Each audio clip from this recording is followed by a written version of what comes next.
bite wagasaza urayita gasaza nabyaye ko sha genda nawe genda wakana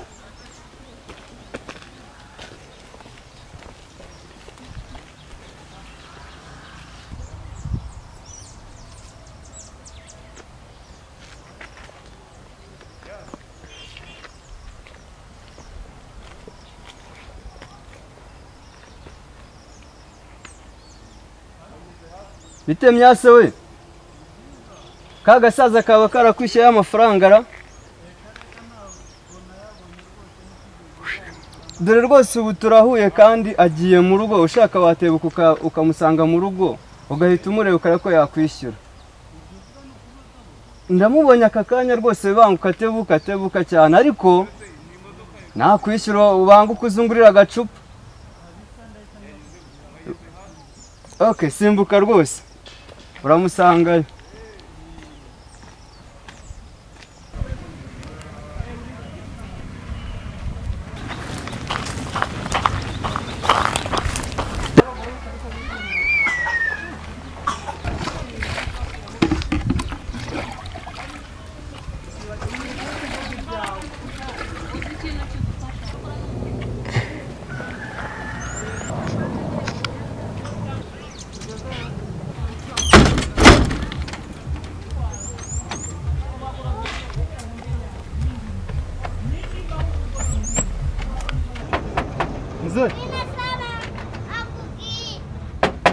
Mzee kagasaza arakubambwe ngo karahari kari Mzee uba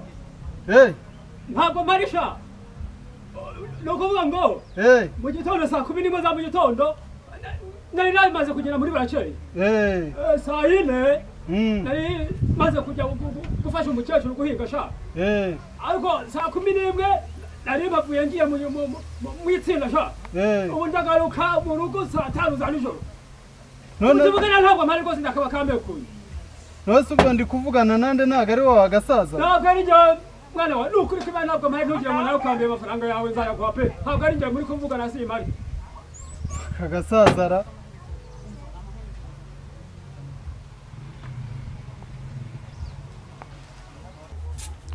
wagasaza barabimbwiye koko kuri akambuzi none ndabibonye